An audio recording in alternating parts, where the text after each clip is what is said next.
Good morning. Welcome to America First Wealth Management Investment Outlook for November 25th, 2024.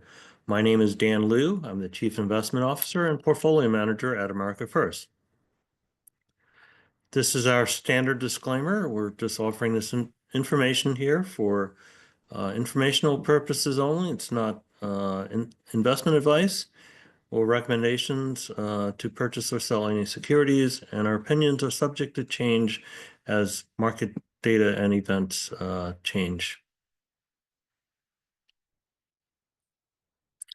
What we like to do is talk about our outlook first and provide some additional detail later. This is an abbreviated trading week, so our comments this week will be shorter.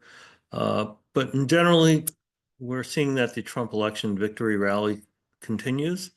The selection of Scott Bessent, a Wall Street veteran, to be Treasury Secretary is certainly having a positive impact on the markets this morning, as selection of a Wall Street veteran who's well known will soothe concerns about more volatile cabinet picks, which was a concern last week. There's also some rumors about the Trump administration adding a crypto czar, the first of its kind in the country. So that's creating some interest in cryptocurrency, which we saw last week, and we expect that to continue. One of the key concerns we have as we march towards the end of the year is concern about the Russia-Ukraine war escalating to a new level. Last week, we saw that the U.S. permitted Ukraine to fire long-term missiles into Russia, and Russia retaliated by demonstrating use of a hypersonic missile, first of its kind in actual use, and that's creating some concern that this is now a new weapon that is essentially unstoppable.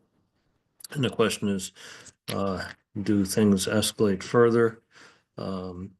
Another wrinkle and concern is that the Biden administration is rushing to push through the remaining $9 billion in security and military assistance to Ukraine before the Biden administration leaves office. So that's something we're looking at, following closely, and hopefully it doesn't increase significantly before the end of the Biden administration's term. As mentioned, we do have a shortened trading week. Markets are closed for Thanksgiving and closing at 1 p.m. on Black Friday. So we do expect volumes to be lower. However, there does tend to be a pre-holiday and pre-long weekend trading effect, which in the past has led to higher equity markets before the holiday. We do expect a lot of commentary and analysis of retail sales activity for Black Friday, which I think has now become Black Friday week or Black Friday month, depending how you look at it, and also on Cyber Monday, which is a big online sales event. There are some key macro data points we're watching this week. On Tuesday, 3 p.m., FOMC minutes will be released. On Wednesday morning, we have quite a bevy of information: core PCE, durable goods orders, GDP growth rate, personal income, and personal spending. So Wednesday, we'll have a lot of macro data points to watch.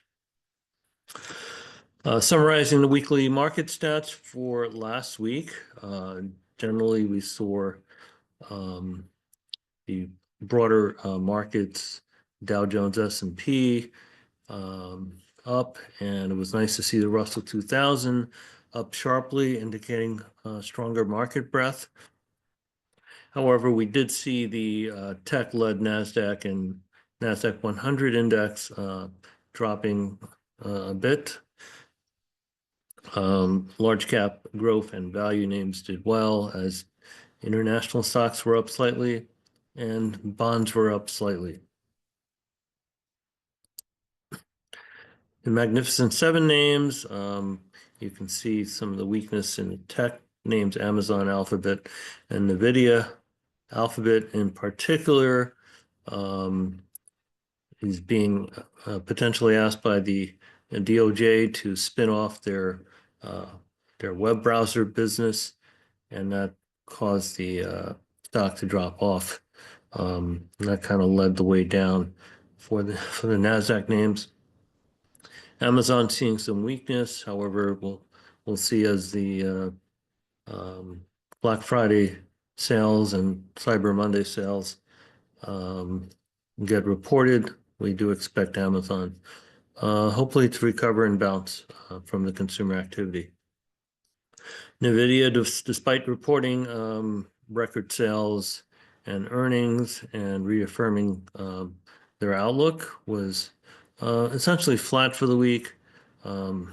We do expect their 2025 rollout of Blackwell to continue and be favorable. However, looks like investors might be taking a pause here and taking some profits, taking some of that money hopefully to do some shopping before the holidays.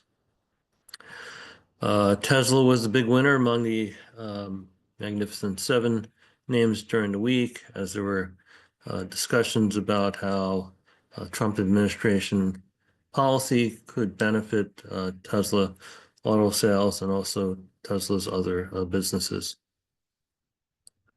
In terms of sector performance for the week, it's unfortunately not sorted by ranking here, but we saw the materials being the leading sector, followed by utilities and energy names.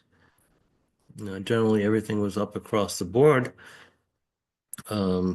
These are mostly large cap names, and it was a good week in general, so we don't see any concern about lack of breadth or participation by limited sectors. It was pretty much across the board by all sectors. This is the S&P 500 index, which post-election, which I'd shown the last week. You can see recovery. We were concerned that last week that the election rally had tailed off, but it seems to have resumed, so that's definitely positive. On the one-year chart, you see that now the S&P 500 index is above the 10-day moving average, which to us has been a pretty good indicator of the direction of the markets. So we're back up above the 10-day moving average, so that's definitely a positive.